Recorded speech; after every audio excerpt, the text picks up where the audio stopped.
uh, coming along. Can I just make sure that everybody is on mute? And looking at the screen, everybody is on mute.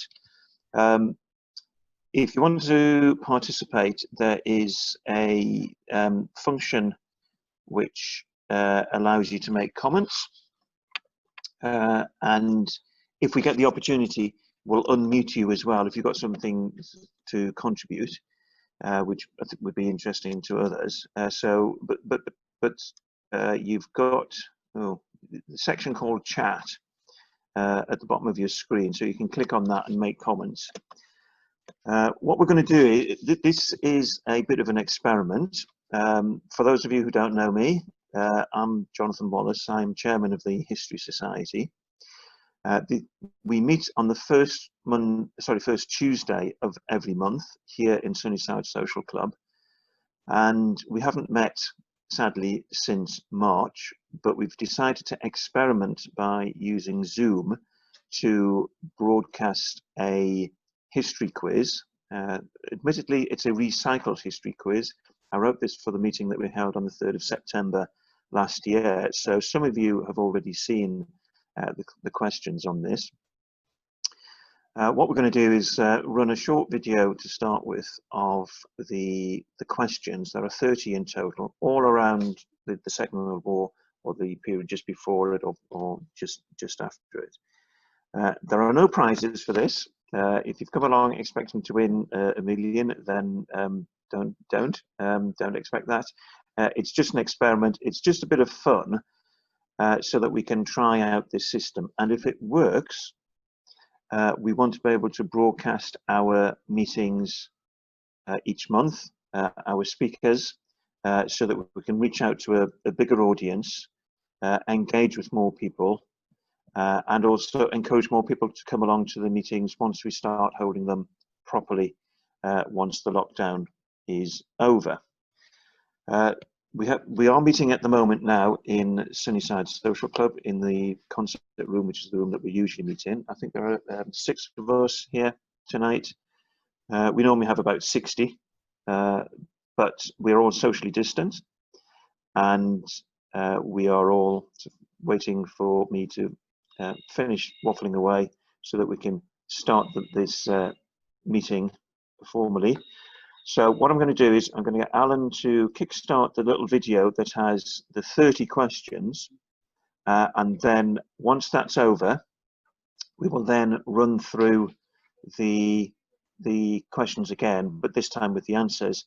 And feel free to participate via the chat, and then if necessary we can get you to come on screen and chat as well. So Alan, so my glamorous assistant tonight is Alan Guest, who is the secretary of the.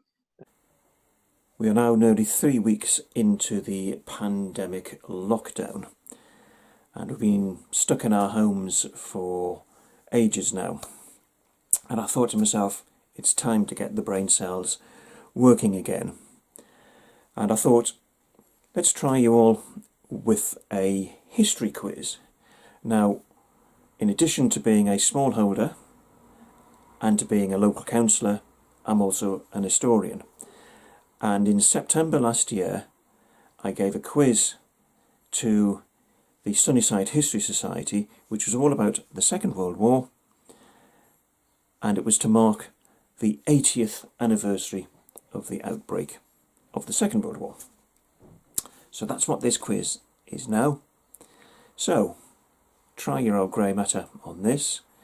In a few days' time, I'll post up the answers, so you've got a couple of days to thumb through Wikipedia or Google or the Sunnyside History Society website to find out the answers if you don't already know them. So, let's make a start. Question 1. War broke out between Britain and Germany on the 3rd of September 1939. But at what precise time did we go to war? Question number 2. Now, on the 1st of September 1939, and this is 2 days before war was declared, the authorities started to move children out of the urban centres. What was that operation called? Question number 3. What was the first commodity to be rationed in Britain, and in which month and which year was it first rationed? Question number 4, and this is actually in the lead up to the outbreak of the war, and it's actually a question about April 1939. What was the last territory to be gained by Nazi Germany before war broke out? Question number 5. 2,000 cafes and restaurants were set up by councils throughout the country, and they were there to provide cheap, subsidised meals that weren't on rations. What was the name of those cafes and restaurants? Question number 6. What do all the following have in common? I'm going to have to read you the list because there's 4 items here. First one is using your central heating in the summer. Second one is growing cucumbers in heated greenhouses. Third one, feeding bread to ducks in the park. And the final one, transporting flowers on trains. What do all those have in common? Question number 7. Which famous band leader disappeared whilst flying over the Channel in December 1944? Question number 8. Which of the following is the odd one out? And I'm going to have to read the list of 4 for you. Is cheese, meat, eggs and sugar. So one of those is the odd one out. Which one is it and why? Question number 9. You were paid threepence a pound to pick them. What were they and what were they made into? Question number 10. When did food rationing start in the UK? And for that, I'm after a month and year.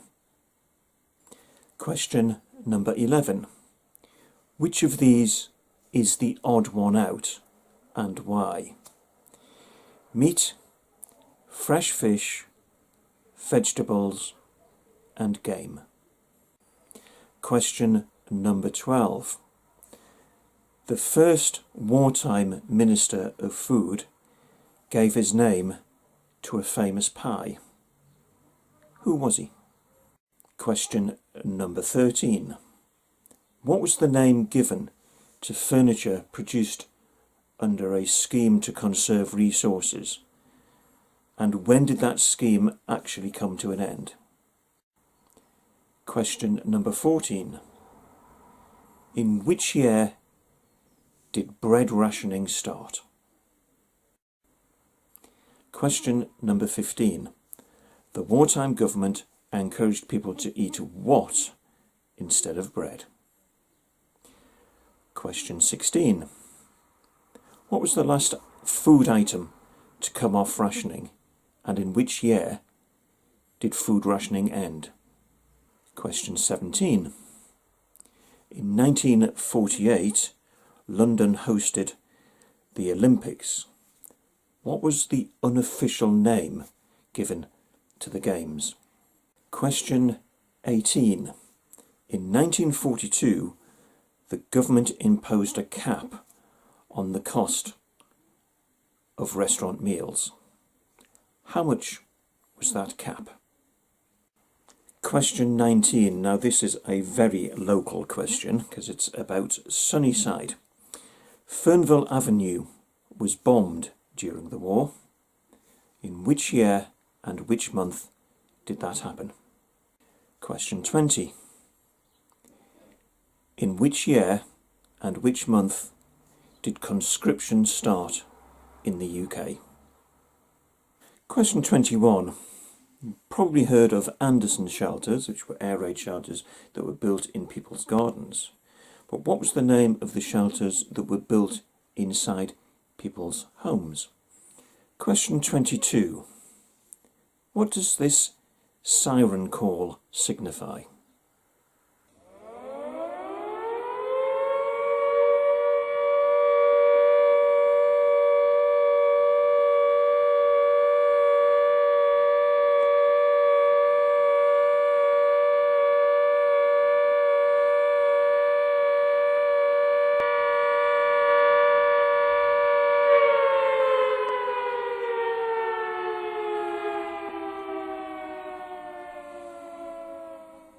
Question 23.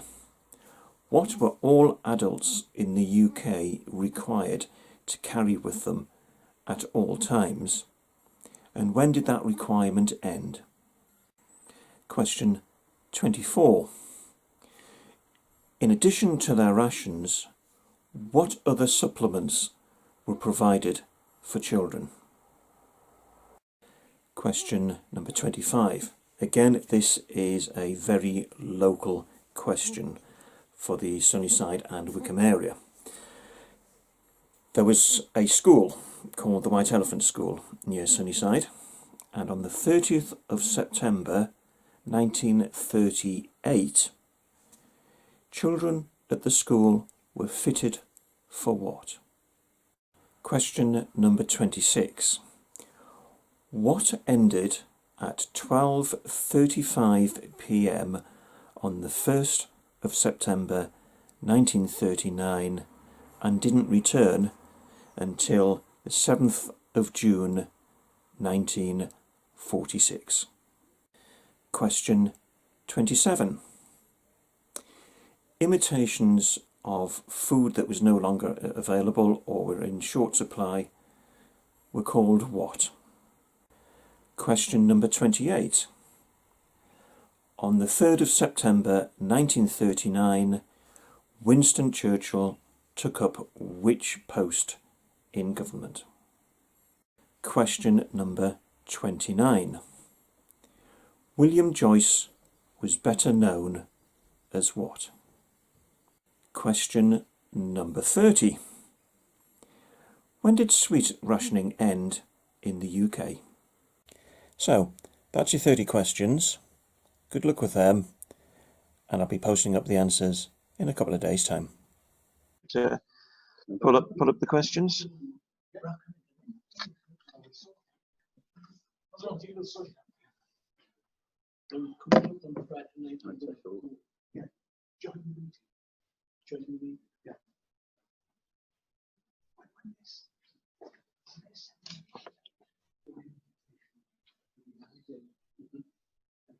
Right, I've got nothing on the screen at the moment.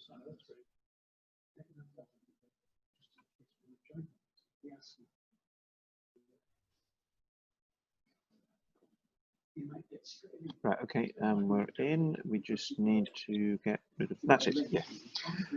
Okay, then. Right.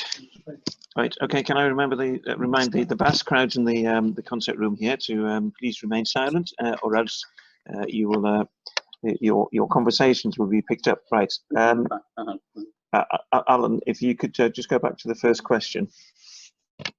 Right. Okay. What time did Britain go to war with Germany? That was 11 o'clock in the morning, followed very rapidly by the colonies and the Commonwealth nations. France declared war at about, I think it was 5 o'clock, so we were about 6 hours ahead of France. So, next question. Okay, so on the 1st of September, the evacuation of children from urban centres began, and what was that operation called? This is called Operation Pied Piper. Now, if they were to try and do something similar nowadays, we would be up against a huge number of safeguarding issues, because this was an operation really just to move children into that, put them in the hands of strangers. So we would never be able to do that nowadays. What also is of note is that this all started on the 1st of September, 2 days before war broke out. So clearly, at the start of September, everybody knew that war was going to be was about to be declared, and therefore the children were evacuated from the urban centres. There are one or two members in the society who experienced this, who were evacuees during the war, and we'll be interviewing them during the next few months. Okay, Alan. Yes, the Pied Piper was a German, so it was quite an interesting name for the operation. And of course, in the it was the children never came back either from the Pied Piper, so even more interesting. Right. Okay. Next, the next question. Right. What was the first commodity to be rationed, and when did it start? So, so that's the year. Sorry, the month and the year. The first commodity. Well, actually, it wasn't a food or clothing. It was petrol, and the reason being that all of Britain's petrol supply and crude oil supply had to be imported. This was before the days of North Sea oil. And Britain also had the most mechanized military forces on the planet. So if you look at the German army when it was in operation, when they were invading Poland, even when they were invading Russia, they had millions and millions of horses that were requisitioned for the German, for the Wehrmacht. Britain, however, had an awful lot more mechanized vehicles. Therefore, we were a lot more dependent on petrol for the operation of our armed services. So when it came to petrol, that was the first thing that had to be rationed. Imagine trying to do that nowadays, but certainly back in the 1939, the military got it all, or got most of it. There were a few other professions that were allowed petrol, such as doctors who were doing home visits. Okay, next question. Oh, right, you've given the answer away. Excellent. Right. So, what was the last territory to be gained by Nazi Germany before the war began? I remember when we had this at the History Society last year. Nobody got this one right, and you have to be something of a history nerd to know this one. The last territory to be gained before the Second World War started was a strip of land called the Memel, which was taken by Germany from Lithuania on the Baltic.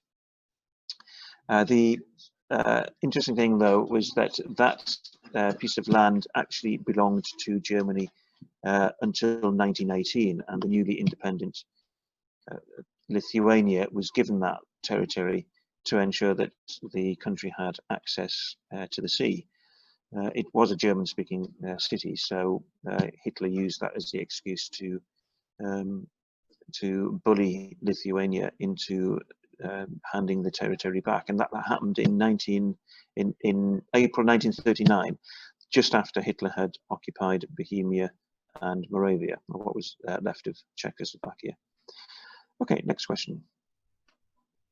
Right, 2,000 cafes and restaurants were set up by councils throughout the UK to provide subsidised ration-free meals. What were they called?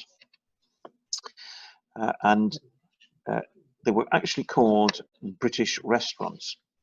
And one of the points about this was that they were originally going to be called community or communal restaurants. And Churchill was the one who objected to the name because he thought it sounded a bit too communistic, a bit too communist. So he insisted on the name British Restaurants, which is the name that they ended up with. And these were restaurants that provided subsidized meals to residents. The point about meals in restaurants is none of them were on rations. So it was a way of increasing the food supply across the population generally. And in the Wickham area, there are 2 British restaurants that I'm aware of. One was in Wickham itself. The other was in Sunnyside on what eventually became the Blue Parrot, or is now the Potter's Wheel. and there is somebody who had experience of that restaurant, and we will be hopefully interviewing that person in the near future. Okay, Alan, next question. Okay, what did each of these have in common? So, using central heating in the summer, growing cucumbers in heated greenhouses, feeding bread to ducks in public spaces, and transporting flowers on trains. Well, the answer is that they were all criminal offences. So people were actually prosecuted for these heinous crimes. If you take the example of feeding ducks in the local park, people were up before the magistrates for doing that, and you can understand why. Food was scarce. If you were wasting it by feeding it to the ducks in the park, then you were committing quite a serious offence. So people were fined quite significant sums of money in those days, equivalent to a week's pay. So you had to be very careful with what you did. With things like moving flowers on trains, flowers are very bulky, so therefore the railway system simply put an end to transporting flowers, because the rail system was the most important way of moving troops around the country. So the troop movements had priority over flowers. Okay, next slide. Right, famous band leader who lost his life flying over the Channel in 1944 to entertain the troops. Sorry, I'm shaking the table. Right. No, not Joe Loss. It was Glenn Miller. Not Loss, yes. So to bear in mind, this is Coke, not non-alcoholic. Yes, Glenn Miller, his plane just disappeared, and he obviously disappeared with it. We think that the plane may have been found in the last 15 years or so, but sadly, one of the greatest musicians of the mid-20th century lost his life. And I have to say that as somebody who was born many years after he passed away, I like Glenn Miller as well. I think he's a great musician. So, right, next one. Okay, which of these is the odd one out and why? This is a rationing question. So, cheese, meat, eggs, or sugar. So, which is the odd one out? And the answer is it is meat. And the reason is all meat was rationed by price. Sorry, most meat was rationed by price. Some meat was not on the ration list, but all the others were rationed by quantity. But at the start of the war, you were allowed a weekly amount of 1 shilling and 2pence of meat, and the price of meat was controlled by the government, so it wasn't a case that the butchers could just put the prices up. They couldn't do that, but what it did do was to encourage people to buy cheaper joints of meat. Some meats that were off the ration included sausage meat, but since it was increasingly full of breadcrumbs rather than meat, then people used to nickname it toast rather than sausage meat. So the other rations that we had listed there, they were all rationed by quantity. So a certain number of eggs or a certain weight of sugar. Okay, next question. Right, you paid £3 a pound to pick them. What were they and what were they made into? And the answer is, I'm going to move it on. Yep. Earth calling Alan. Yep. Right. There we go. Rose hips, and they were made into syrup. And the reason why rose hips were made into syrup is because Britain wasn't importing much in the way of citrus fruit, which was very high in vitamin C, but rose hips by weight are even higher in vitamin C, and therefore they were used to make into a syrup. And I have actually had a go at making a rosehip syrup, and it actually was quite pleasant, if a bit sickly. So rather nice in small quantities. So a spoonful of it on a rice pudding was rather nice. This is obviously the start of August, so if anybody actually wants to go and make rosehip syrup, now is the time to go and pick them, because they are available for picking. And if anybody really wants to sort of do it by the wartime method, then I did produce a video on how to make rosehip syrup, which is on my YouTube channel. So just YouTube/Jonathan Wallace and do a search on rosehip syrup. Okay, Alan, next slide. Okay, when did food rationing start in the UK? So we want a month and year for this one. And the answer is it was 1940, and it was January, and it was bacon, butter and sugar went onto this. Now, the reason why bacon and butter went on right at the start was because we imported large quantities of this from Denmark. And of course, as soon as the war started, then the North Sea became a war zone. So the amount of commercial shipping on it reduced dramatically. So therefore, we ended up with a shortage of bacon and butter. Meanwhile, sugar was a bulky substance which had to be imported often halfway around the planet. So it just was much more difficult to be able to get it into Britain. So therefore that went onto the ration list as well. One other point about bacon and butter was that you need refrigerated ships to transport them. And the ships themselves were much faster because they were refrigerated, so they had limited time to get their cargoes to the market. And the faster ships were all requisitioned by the Royal Navy as well. So that took out a lot of the ships that were able to carry bacon and butter to the UK. So it was a bit of a double whammy for bacon and butter. Hence the reason why they were at the start. They were the first onto the ration list.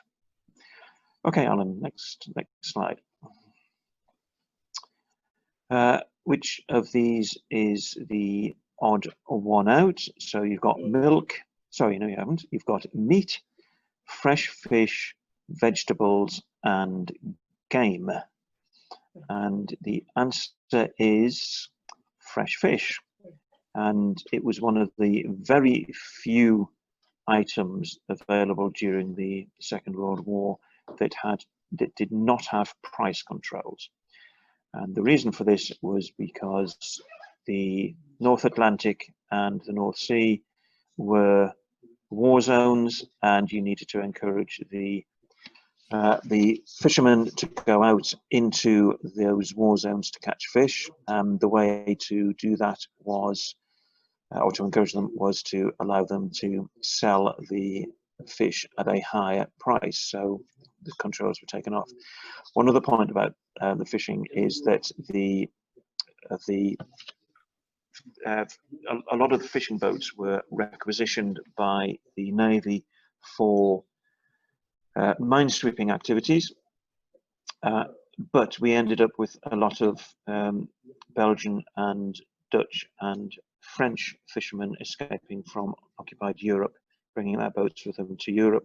So a lot of the fishing was actually done by the evacuees from Nazi Europe. Okay, next question.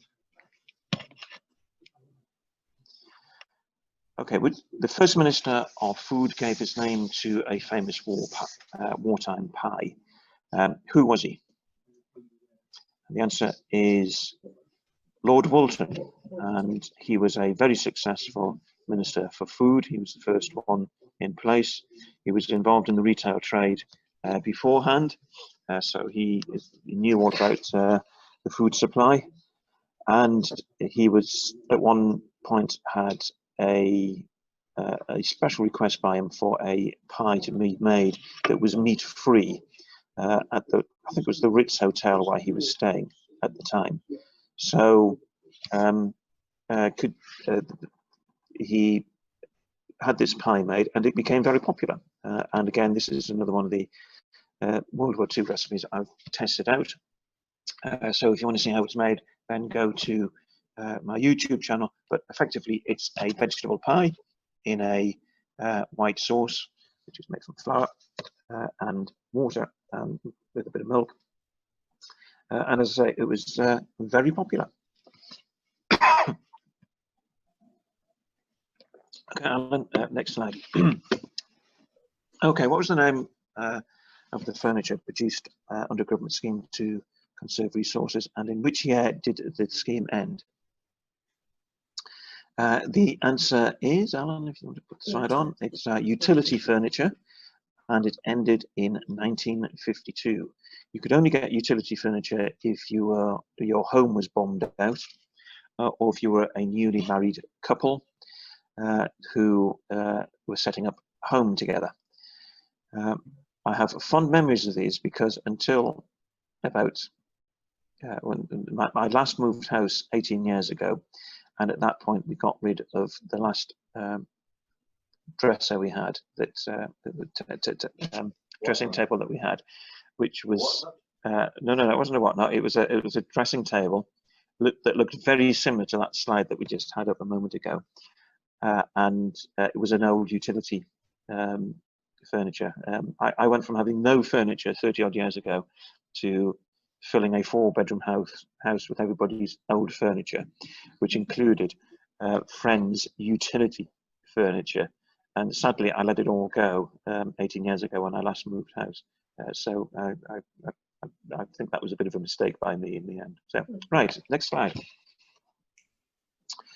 When did bride rationing start in the UK? So you might be a bit surprised by this, but actually it started after the war was over. So Alan, if you want to move that on. So it was July 1946 that bread rationing first started. Now, for all those who hoped that after the war things would get better, actually they didn't. Britain, along with France and America, were the occupying powers within Western Germany. Obviously, Russia was occupying the Eastern Germany.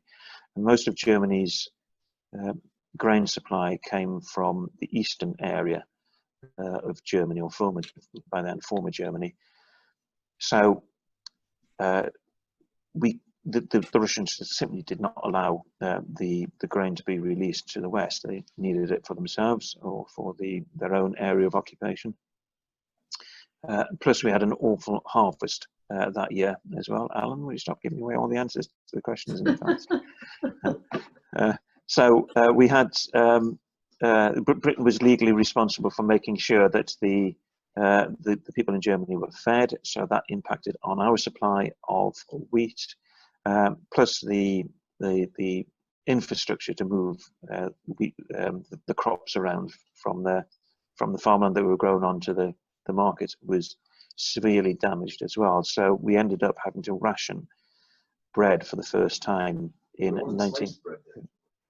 No, it was just about, I think it came in £1 loaves, so no sliced bread in those days.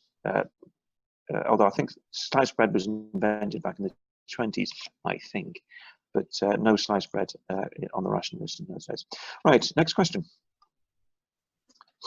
And talking of bread, what did the government encourage people to eat instead of bread? And the answer, I heard somebody say potatoes there, so the answer is yes, potatoes. And the wonderful thing about potatoes is that for each unit of land that you have to grow wheat or potatoes, you get more calories from each unit of land by growing potatoes than you get by growing wheat. So the body still recognizes wheat and potatoes as the same thing. It's a store of carbohydrates. And also, it was much easier for people to grow potatoes in their own gardens as well. So you'd hardly be planting your own wheat, but certainly you could be planting your own potatoes. So you could boost your own supply of potatoes as well. Starch for your shirt. Suggestions of using starch for the shirts as well, but I think I'd probably be wanting to eat the potatoes instead. Yeah, you can have potato cakes. There was a recipe which I haven't actually tried yet, but it was grated potatoes with a little bit of onion added, onions were very rare in the wartime period, or a little bit of curry powder onto your grated potato, and it was almost like a sort of a batter, and you fried them, and that they were as an alternative to bread. Right, Alan, next question. Oh, you'd be pleased to know that we're halfway through them now, so whether my voice holds out that long is another matter. Right, what was the last item to come off rationing, and in which year did food rationing end? Sweeties. Right, I could hear a voice there, but I didn't quite catch what the answer was, but the answer is meat, and it came off in June 1954. So that's 9 years after the war ended. So we had nearly 6 years of wartime rationing and 9 years of peacetime rationing. So we had more rationing during peacetime than during wartime. I didn't include rabbit. Rabbit came off. Rabbit wasn't, well, game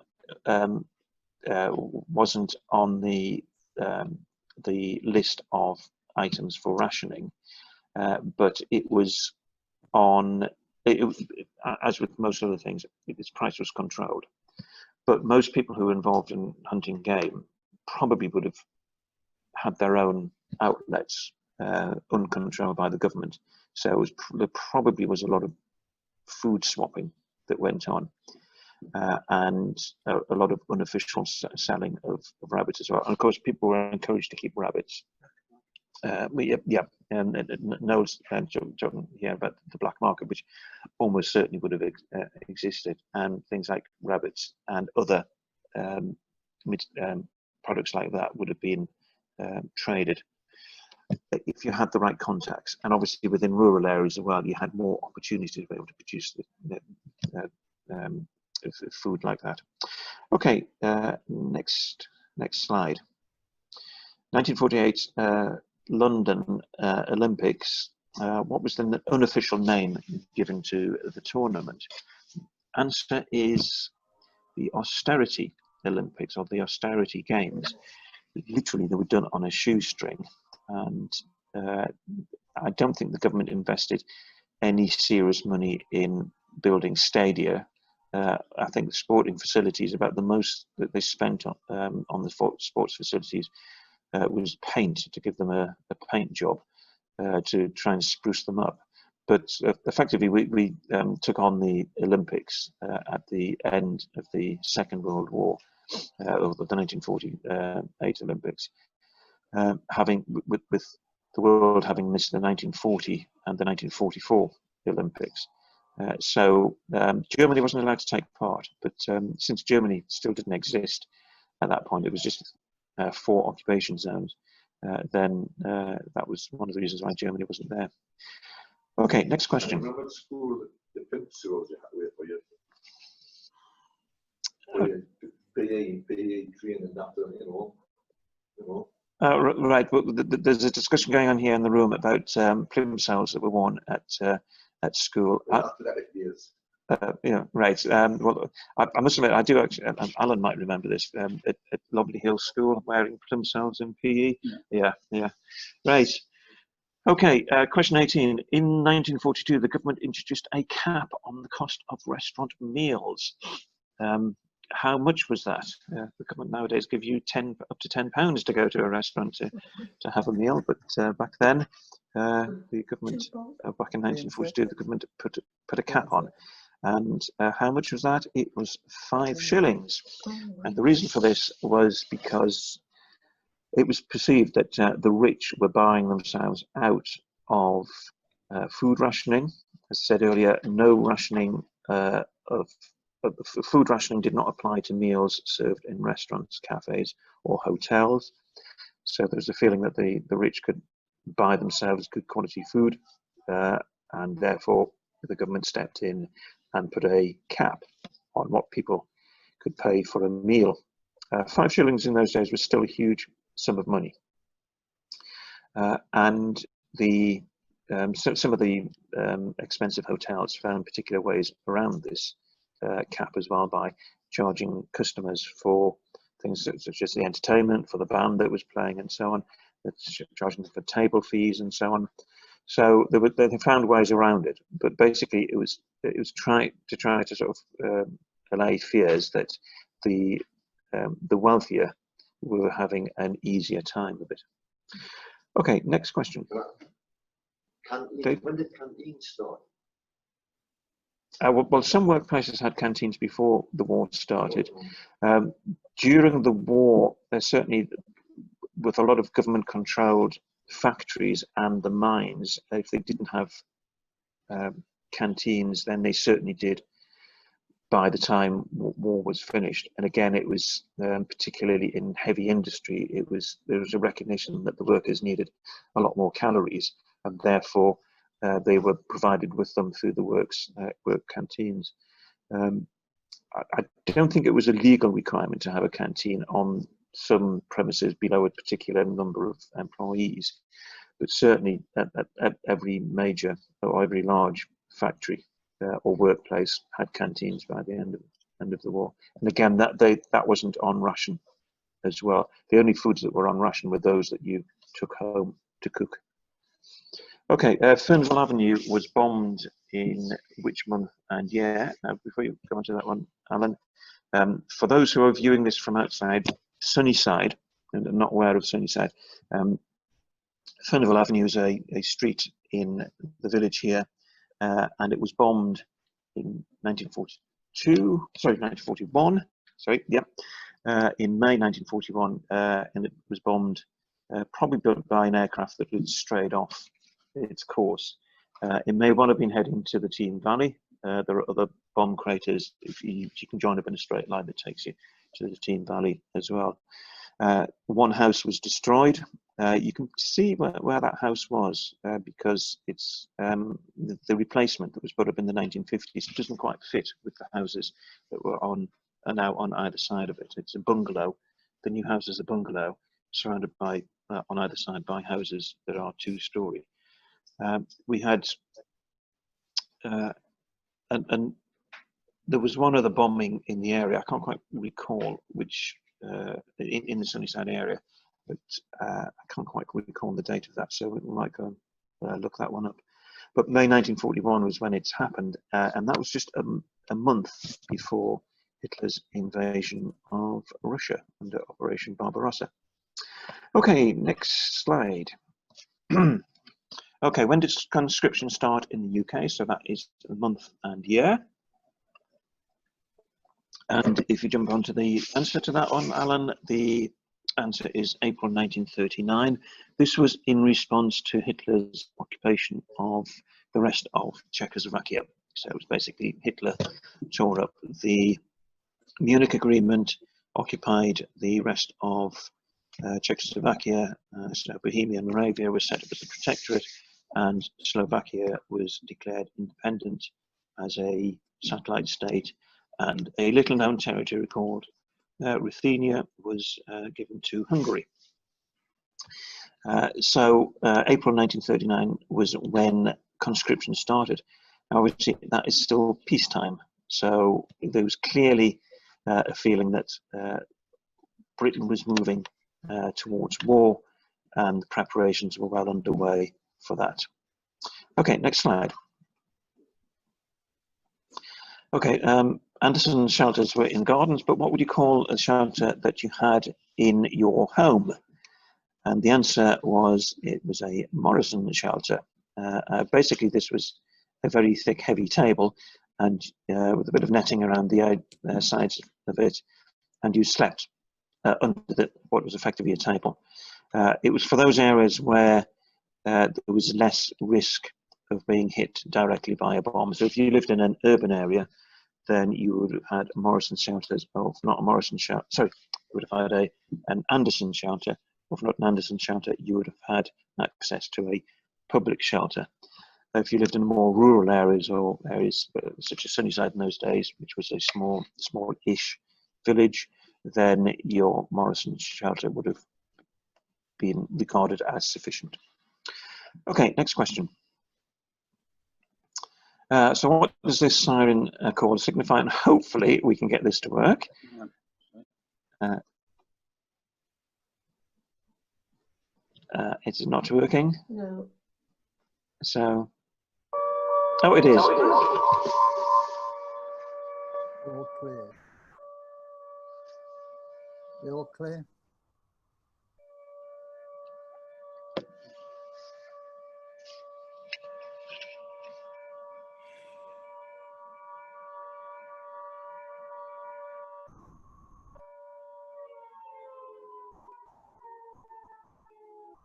You all clear?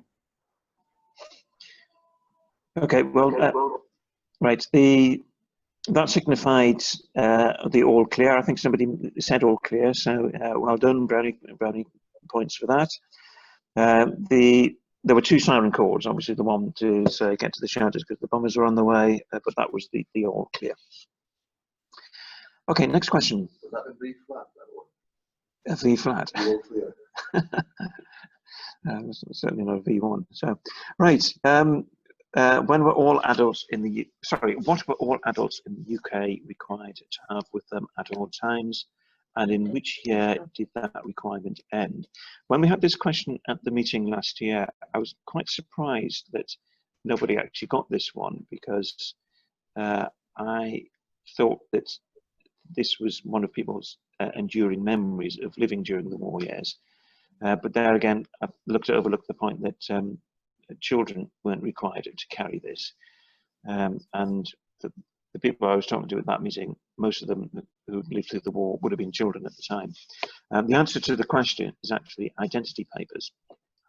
And they ended in 1952. And I've seen large, right, yeah, there we go.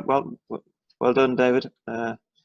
We have your identity paper ready with yes inside it as well. I've seen a lot of photos of the day that identity cards ended, and lots of people burning their identity cards. But it was quite interesting. They nearly made a comeback in the early part of this century, as in 21st century. So 16, 17 years ago, I think the government then, and I think it was Tony Blair, who was Prime Minister at the time, were looking to reintroduce identity cards. But as a number of people pointed out at the time, it was a lot easier to clone modern day identity cards than it was to clone the cardboard cards that were required back in the 40s and early 50s. Okay, Alan, next question. Okay, in addition to their rations, what supplements were given to all children? Right, okay, if you want to put the answer to that one on, because I'm not entirely sure I've got, I know. Cod liver oil and orange juice. Yep, Alan, if you move that one on a bit. Yeah, right, yes, I did have both of them in. Right, so cod liver oil and concentrated orange juice. Now, I had a friend of mine who religiously used to take cod liver oil tablets once a day, and they were effectively this little capsule in what was effectively a plastic wrapper. I'm not quite sure that they were had these tasteless wrappers on when they were served up to the children during the First World War, but I think they were about as popular as a hole in the head. Yeah, so yeah, you actually had not in a capsule, but actually on a spoon. Right. The discussion of emulsions here. Right. Well, the one that would have, I think, been more welcome would have been the concentrated orange juice, which it had to be concentrated because the ability of Britain to import fresh oranges during the war was virtually non-existent. A lot of our fresh fruit had come from the Mediterranean area, so that was a war zone. When Spain when Hitler was, or the Nazis were at the peak of their power in Europe, Spain was basically exporting her fresh produce to Germany rather than to Britain. So to get the hands on enough orange juice, it had to be concentrated so that it could be imported, and the shipping space was therefore available for My it. favourite was malt. It's full of malt. Malt extract. Malt. Silver spoon and silver spoon Right. Okay. Malt extract is and yeah. balls. Look, right. Everybody in the room here is has agreed that malt extract was the one to have. New malt. I think it reminds me of malted milk biscuits. I think yeah, and well, Maltesers as well. Right. Okay. Right. I think before we get tied up with our sweets rations, we could move on to the next question. Okay, on the 30th of September 1938, what were children fitted for at the White Elephant School? Now, for those of you from outside Sunnyside, the White Elephant School was a small school that it was burnt down, I think, in early 1970s. And it's now got a house on it, and it's on that dip between Sunnyside and Street Gate. But notice the date, 30th September 1938. This was right in the middle of the Sudetenland crisis, where Britain and Germany were very close to war, and the children were fitted for gas masks because everybody was eventually given gas masks, but the children got theirs first. During the war, everybody had one, but at the end, by the end of the war, I don't think any of them had actually been used in a situation where gas had been used as a weapon. So everybody expected them to be used at the start of the war, but unfortunately they weren't. Okay. Was the school burnt down by the children? I've no idea. The question is whether it was a school built down by the children. I don't think it had been occupied for a while by the time it was burnt down, so it ended up being a rather useful slum clearance, unofficially. So, yeah. Okay, next one, yes. Right, what ended at 12:35 on the 1st of September 1939 and resumed at 3 p.m. on the 7th of June 1946. And again, this is one of those questions where nobody when we had this at the History Society meeting last year, nobody got this one. And I thought people would get this one, but did I hear somebody say BBC there? BBC TV. BBC television. Well, that was the answer to this. It was in the days when the BBC was the only television broadcaster in Britain. There was one channel. It was only on for a few hours of the day, and it was only received by, I think, you could count them in the tens of thousands rather than the tens of millions nowadays. So it was, I think, BBC television broadcasting to fee-paying people had only been happening for 3 years at that point. So this was very early technology. But of course, it was also, with broadcasting like that, you were giving away all sorts of secrets to your enemy. And also it created, it helped to sort of home in the bombers to central London where the transmitters were. So television broadcasting was suspended until 1946. Okay, next question.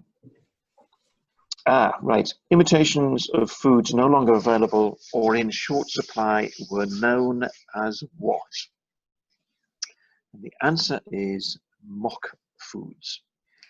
And I have had some wonderful times recreating the mock foods that were available during the Second World War, that people made during the Second World War. My most recent one was to make fish pie without any fish. And it was made from mashed potato and Jerusalem artichokes. Now, very few people nowadays grow Jerusalem artichokes.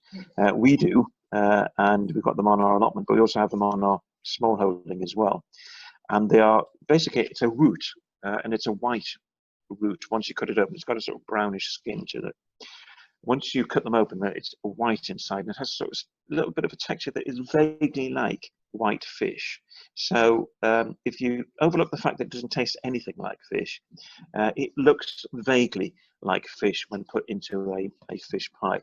And you add in a white sauce as well, again made from flour and milk, a bit like the Lord Woolton pie.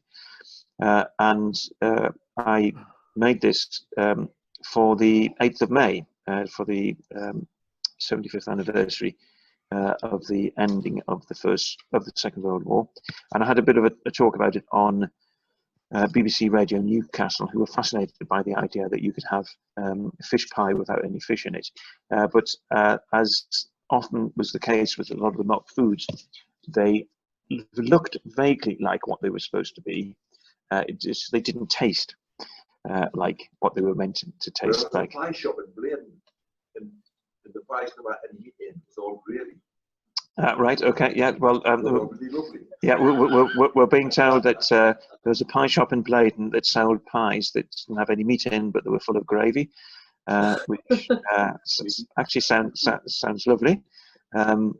So I'm not quite sure what mock food that was mocking, but I think it was gravy pie.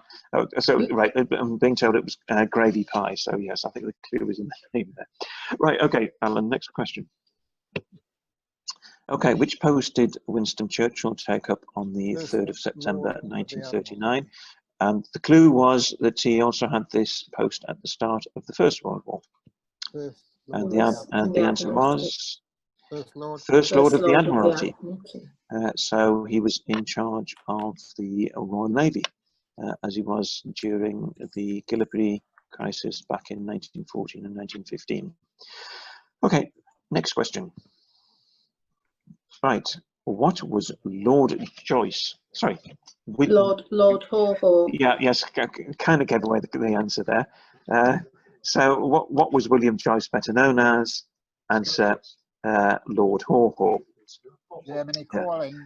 Yeah, quite interesting background to this, because technically, well, he was hanged for treason, and technically he wasn't a British citizen. He was actually American. He was born in America, but he falsely claimed a British passport. So the Crown's argument was that he had claimed the protection of the Crown, and even though he wasn't officially a British citizen, he had acted in a way which suggested that he was a British citizen. I'm not entirely sure that the legal system will get away with that nowadays. It could create quite a stir, that one. But he was hanged at the 1946, I think it was. The trials of those who collaborated, of the Brits who collaborated with the Nazis, were held quite quickly after the end of the Second World War. I've forgotten his name, but Amory. Not Jolyon Amory. One of the Amorys was hanged as well for war crimes. And the interesting thing about him was that he was quite a prize for the Germans, for the Nazis, because his brother or his father was Leo Amory, who was a cabinet minister in the British government. So the Nazis quietly overlooked the fact that under Germany's race laws, the Amorys were Jewish, because they were 1/4 Jewish through their American ancestry, and that was quietly overlooked by the Nazis, because he was too big a prize for them. Right, okay, I think this should be the final question. Aha, yes, when did sweet rationing end? I've spoken to lots and lots of people who lived through this, who have very clear, vivid memories of when the 1953. Right, we've got 53. Any further on that one? Yep, Molly, you got it spot on. 1953. Nowadays, we spend all our time trying to avoid eating sugar because it's in everything. True. But back then, we were desperate to have Britain's sweet tooth craved more sweets and chocolate, and there was a rush for the sweets once they came off ration. I think, and I might be corrected, but I think they had to put them back on ration temporarily because there was such a run on it. So I can imagine that would have gone down very well with people. Yeah, it was one of the things that came off towards the end of rationing. And part of that was down to the fact that sugar is such a bulky item to import that the shipping space just wasn't immediately available after the war to import it into Britain. But by then, Britain was also developing sugar beet as an industry, so we were growing more of our sugar locally. Bearing in mind that it was coronation year as well, and that was around coronation topic. Yeah. They grew a lot. They grew a lot of sugar beet around York to feed Cravens, the boiled sweet manufacturer, and to use in the other Roundtree's terriers as well. Yeah. Obviously, I didn't live through rationing, but back in the 1970s, there was a sugar shortage, and I can't remember the exact reason why, but there was an unofficial form of rationing went on. So you're only allowed to go into a shop and buy one packet of sugar, which we tried to get around, my brother and I, by going back to the shop later in the day to get another packet of sugar, and we refused by the shop on the grounds that we bought the sugar in the morning. So that the rationing system seemed to work, although unofficial, seemed to work quite well. But my most recent experience of sugar rationing in an unofficial form was actually just a few weeks ago when we went round as many supermarkets as we could to buy sugar, and we were restricted to 2 bags or 2 kilos each, and we urgently needed them because, first of all, we are jam makers, we turn a lot of our produce into jam, but also beekeepers as well, and we needed the sugar to feed to the bees. Yes.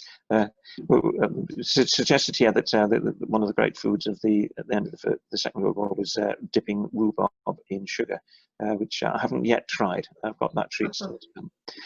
Right. Okay. This is the end of the quiz.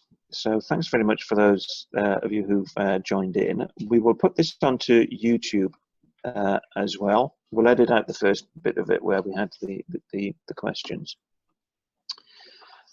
Next month, on the 1st of September, we will be having another meeting here. We will hopefully be putting it on Zoom and YouTube, but the speaker will be Ian Morland.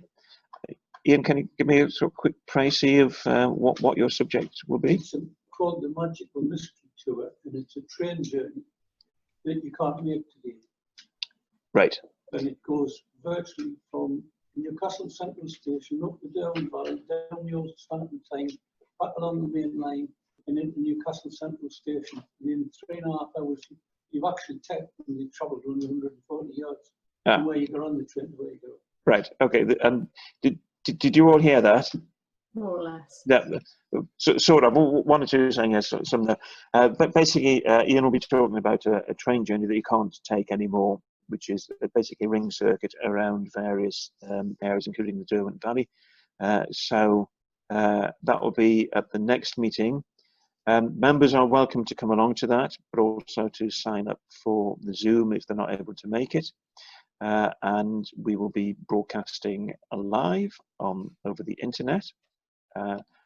So hopefully you've enjoyed tonight. As chairman of the society, I'm very keen to reach out to more people. So I'm quite keen that we continue to do meetings by Zoom, not instead of people physically coming along, but as an alternative, so we can reach out to more people. So thanks for coming along tonight. we'll look forward to seeing you at the next meeting.